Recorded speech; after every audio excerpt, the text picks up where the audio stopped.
سرخط خبرها. تغییر در سفارت افغانستان در هند. نور احمد نور به هند رفته تا مسئولیت سفارت افغانستان را بر عهده بگیرد. راه را برای تجارت، کمک‌های بشردوستانه، ترانزیت از راه چابهار و همکاری‌های منطقوی هموار می‌سازد.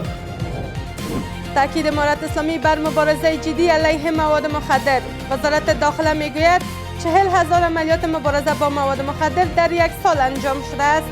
حتی ما آمارایی داریم که از کشورهای اروپایی و کشورهای دورتر هم قاچاق میشه. کاهش چشمگیر داد و ستد میان افغانستان و پاکستان. وزارت صنعت و تجارت میگوید میزان تجارت دو کشور 40% کاهش یافته است. و اتهام رهبر ایران به امریکا درباره اعتراضات. علی خامنه‌ای میگوید رئیس جمهور امریکا اعتراضات در ایران را سازماندهی کرده است.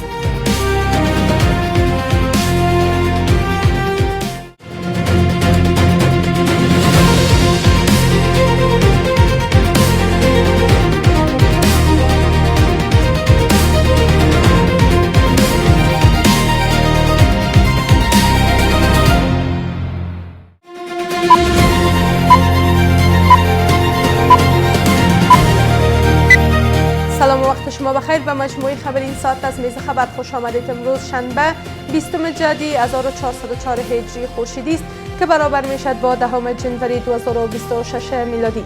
مشروع خبرها. یک منبع از وزارت خارجه به خبرگزاری آفاق تایید کرد که نور احمد نور به عنوان نماینده امارت اسلامی به هند رفته تا مسئولیت سفارت افغانستان را به عهده بگیرد. بیشتر روزنامه هندو گزارش داده بود که یک مقام وزارت خارجه امارت اسلامی وارد دهلی نو شده و انتظار می رود به عنوان کاردار در سفارت افغانستان کارش را آغاز کند. گزارش از نستر نمیری. چرخش تاسع در دیپلماسی کابل دهلی نو. یک منبع معتبر دیپلماتیک به خبرگزاری آفاق تایید کرد که نور احمد نور دیپلمات منصوب شده از سوی امارت اسلامی افغانستان وارد دهلی نو شده و قرار است سرپرستی سفارت افغانستان در هند را بر عهده بگیرد. فرستادن سرپرست امارت اسلامی افغانستان به هند به معنی به رسمیت شناختن نیست، ولی یک تعامل جدی است که بین دو کشور صورت بگیرد. کشورها ممکن است برای مسائل عملی مثل تجارت و کمک‌های بشردوستانه با هم روابط خوبی را ایجاد بکنند. همچنین روزنامه هندو به نقل از منابع خود گزارش داد که آقای نور وارد دهلی نو شده و سرپرستی سفارت افغانستان را بر عهده خواهد گرفت. وزارت خارجه هند نیز پس از سفر وزیر خارجه امارت اسلامی به این کشور در اعلامیه اعلام کرد که دفتر نمایندگی فنی در کابل به سطح سفارت ارتقا یافته است، اقدامی که تاکنون عملی نشده است. افزایش فعالیت سفارتخانه‌ها با هند یک گام مهم عملی تلقی می شود که راه را برای تجارت، کمک‌های بشردوستانه، ترانزیت از راه چابهار و همکاری‌های منطقوی هموار می سازد. اما این گام ها بدون رسمیت شناختن رسمی انجام می گیرد تا منافع اقتصادی و عملی تضمین شود و مشروعیت سیاسی امارت اسلامی به طور کامل در سطح جهانی تحقق یابد. با این حال این اقدام امارت اسلامی و پذیرش آن توسط هند پرسش‌های درباره تاثیر آن بر معادلات منطقه‌ای و روابط هند با پاکستان و کشورهای غربی ایجاد کرده است و مشخص نیست تا چه اندازه می‌تواند سیاست‌های منطقه‌ای را تغییر دهد. باز شدن سفارت افغانستان در دهلی و تامین شدن روابط دیپلماتیک با دولت هند از طرف دولت طالبان خودش معنا و مفهوم رسمیت شناسی است. تمام روابط دیپلماتیک با قدم‌های اولیش از طرف هند و طالبان برداشته شده است. پس از روی کار آمدن دوباره امارت اسلامی، امیرخان متقی وزیر خارجه در نخستین سفر خود به هند با مقامات ارشد این کشور دیدار و بر گسترش روابط دوجانبه تاکید کرد. وزیر صنعت و تجارت و وزیر صحت نیز در سفرهای رسمی جداگانه با مقامات هند دیدار و درباره همکاری‌های تجاری، سرمایه‌گذاری، بهداشت و کمک‌های بشردوستانه گفتگو کردند. سخنگوی وزارت داخله میگوید که در سال گذشته میلادی 40,000 عملیات مبارزه با مواد مخدر در سراسر کشور انجام شده است. او در واکنش به نگرانی کشورها درباره افزایش مواد مخدر صنعتی گفت که امارت اسلامی اجازه تولید یا پروسس مواد مخدر صنعتی را در کشور نمیدهد. باز هم گزارش از نستر نمیری.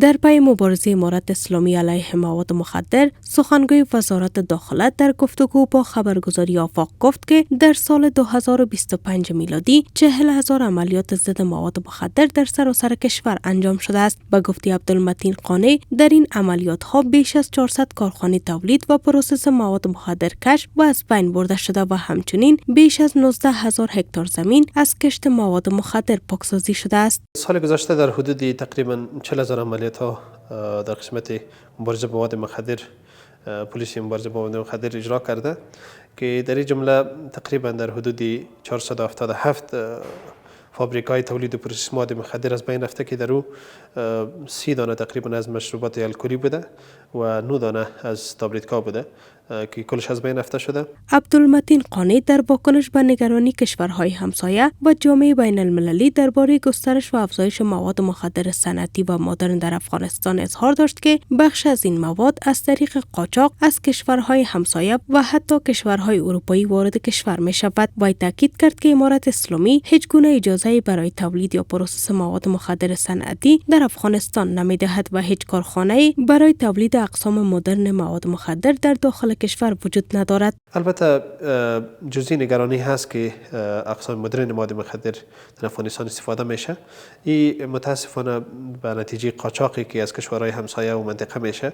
حتی ما آمارایی داریم که از کشورهای اروپایی و کشورهای دورتر هم قاچاق میشه، ولی را اطمینان میدیم که داخل افغانستان به اجازه را به کسی داده نشده که اونا فابریکای تولید و پروسس اقسام مدرن مواد مخدر داشته باشه. فقط اقسام صنعتی بوده که کلشان کنترل شده. در همین پیوند آگاهان نیز میگویند برای ریشه‌کن کردن کشت و قاچاق مواد مخدر در افغانستان لازم است نهادهای بین المللی با امارت اسلامی همکاری کرده و در زمینه کشت بدیل با کشاورزان کمک کند. این کشورها در همکاری با افغانستان در قسمت جلوگیری از کشت و قاچاق مواد مخدر از افغانستان و کشورهای منطقه و همسایه افغانستان اقدامات لازم را روی دست بگیرند، زیرا حکومت افغانستان تا جایی که امکانات داشته تلاش ورزیده و با مبارزه خود ادامه میدهد، ولی امیدوار است که کشت بدیل و همچنان مسائل دیگه به خاطر کشت مواد مخدر و جلوگیری از آن برای افغانستان راه گردد. امارت اسلامی مبارزه با مواد مخدر را پس از تامین امنیت یکی از بزرگترین دستاوردهای خود طی بیش از 4 سال حاکمیتش می‌داند. پیشتر دفتر سازمان ملل متحد گزارش داده بود که در سال 2025 کشت تریاک یا خشخاش نسبت به سال قبل حدود 20% کاهش یافته و تولید تریاک به 296 تن رسیده که 32% کمتر از سال قبل می باشد.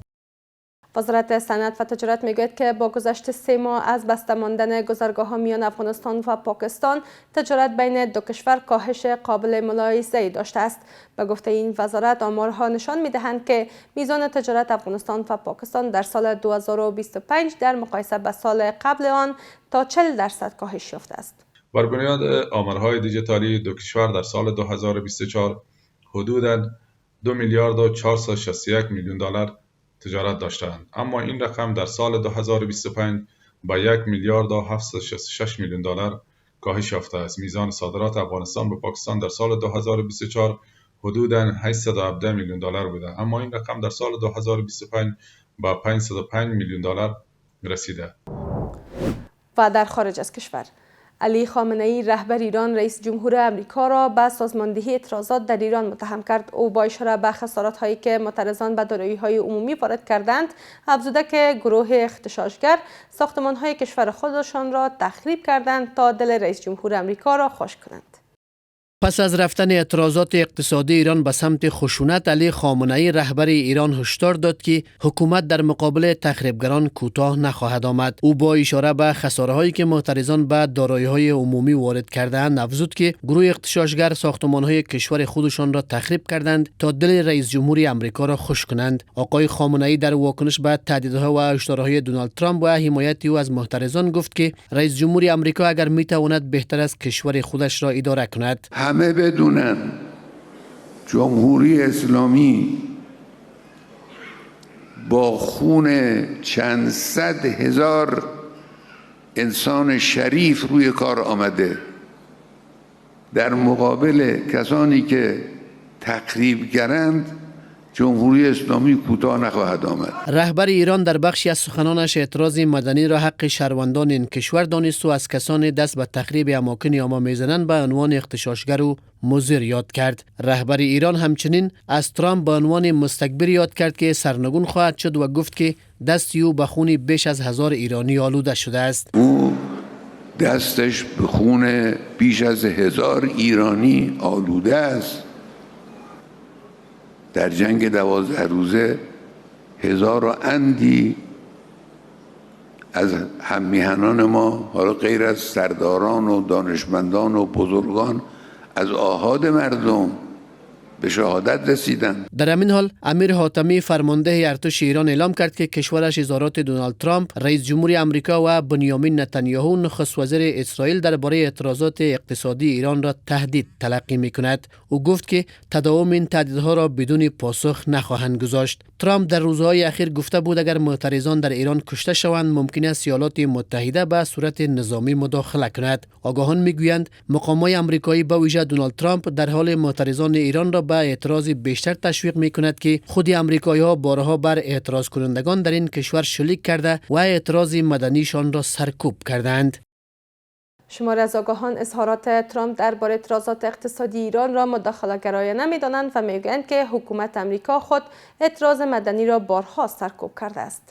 اظهارات اخیر دونالد ترامپ درباره اعتراضات ایران بار دیگر تناقض آشکار در سیاست‌های واشنگتن را برملا ساخته است. دونالد ترامپ با اشاره به تشدید تظاهرات در ایران این وضعیت را معضل بزرگ خوانده و هشدار داده که در صورت کشته شدن متحرزان آمریکا دخالت خواهد کرد. ترامپ این سخنان را در حالی مطرح می‌کند که خود در داخل آمریکا دستور سرکوب اعتراض کنندگان را صادر کرده است. ما شما می‌بینیم که در غزه 200,000 نفر زخمی و کشته شدن، یعنی 70,000 کشته شد، 130,000 زخمی شد. اون یه نه حقوق بشر بود، نه دفاع بود و نه امریکا حاضر بود که اونجا قوای خود روان کنه و یا دفاع کنه. برعکس باروت و راکت و میزایل به اسرائیل میداد که دیگه هم بکوب و حتی خودش به میدان آمد و گفت که اگر مردم غزه منطقه را خالی نکنن و تن برای تسلیم شدن به طور جزا برشان بتیم که تاریخ یاد داشته باشه. شماری از آگاهان به این باورند که سیاست‌های دوگانه آمریکا حقوق بشر و قوانین بین المللی را به ابزار سیاسی تبدیل کرده و همچنین زمینه مداخلات خارجی را فراهم ساخته است. کشورهای ابرقدرت جهان پلان‌های معادله‌ای دارند و هیچ کس مانع و مخالف شدن نمیتواند. حقوق بشر صرف اسمش وجود دارد. همین کشورهای ابرقدرت حقوق بشر را در جهان نقض کرده که بزرگترین مثالش غزه و افغانستان است. دخالت‌های بدون توجیه و وقیحانه آقای ترامپ در امور داخلی دیگر کشورها برای جهان افشا و آشکار شده و ملت‌های دنیا و کشورهای مختلف در نقاط مختلف دنیا بیدار و آگاه شدند. این در حالی است که مقام‌های ایران میگویند که آمریکا و اسرائیل با پشتیبانی اعتراض کنندگان و با ایجاد ناامنی در صدد فراهم کردن زمینه حمله به ایران هستند. سپاسگزاری میکنم از همراهی شما. تا این دم به همین ترتیب رسیدیم به پایان مجموعه خبری این ساعت از میز خبر. تا بعد، خدا نگهدار.